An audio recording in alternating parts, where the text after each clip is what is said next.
फिर से आ गए रे बाबा, इधर जहर खाने का पैसा नहीं है, तू जा रे। જય માતાજી મિત્રો, હવાર હવાનો સુખનો સૂરજ ઉગી ગયો, ટ્રેક્ટર લઈને નીકળી ગયા વાડીએ જવા. अबे साले એટલે પણ આમને ટ્રેક્ટર માં એનો બેહારાય, ભાડું નહીં થાપતા. खटारा गाड़ी लेके घूमता है साले घटिया आदमी।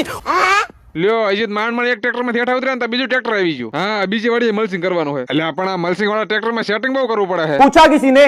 હવે ટ્રેક્ટર નું સેટિંગ કમ્પ્લીટ થઈ ગયું ને આપણે બેસીએ ટ્રેક્ટર માથે. मौसम तो ऐसा लग रहा है दिल गार्डन गार्डन हो रहा है, बहुत मजा आ रहा है यहाँ पे। તમને શું લાગ્યું થારી હું એને બેઠો છું, આ ટપક ની નળે પકડીને બેઠો છું.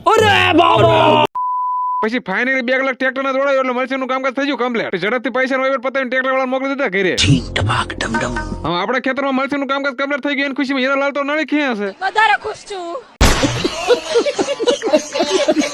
આ કેરેટ માં ભર્યું એ શું છે, કોઈને ખબર હોય તો કમેન્ટ કરી દીજો. પછી હથોડે લઈને ઝડપથી આપણે ખેતરમાં આવી ગયા, વાયર નું કરી નાખ્યું અનબોક્સિંગ. હવે એક બાજુ ખેતરમાં ટેરેસ ઓપન કામકાજ ચાલુ હોય, હું શું કરું એની મને જ નથી ખબર. मैं पागल हूँ।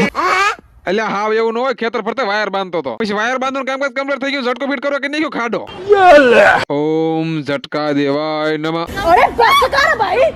હવે ઝટકો ફિટ કરવાનું કામકાજ કમ્પ્લીટ થઈ ગયું. હવે ઢાંકવાનું ગ્રો કવર. પછી ગ્રો કવર ઢાંકવા ફૂલે ફૂલ ઝડપ રાખીને અડધો રોલ હતો ને ખૂટોડ દીધો. એટલે આપણે એને કે થોડા ઓર આવે તો વાત, જેને જેને ફોલો કરવાનું બાકી હોય ફોલો કરી વાળજો. પછી આજનું વાળાનું કામકાજ પતાવીને નીકળી જાય ઘરે. ઘરે આવીને ખાધું પીધું રાજ કરો. આજનો લોગ આયા પર. Okay tata bye bye. सुनो मेरे वीरो आज मेरी कहानी, मैं सोफिया दा राजा नशे चम मेरी रानी।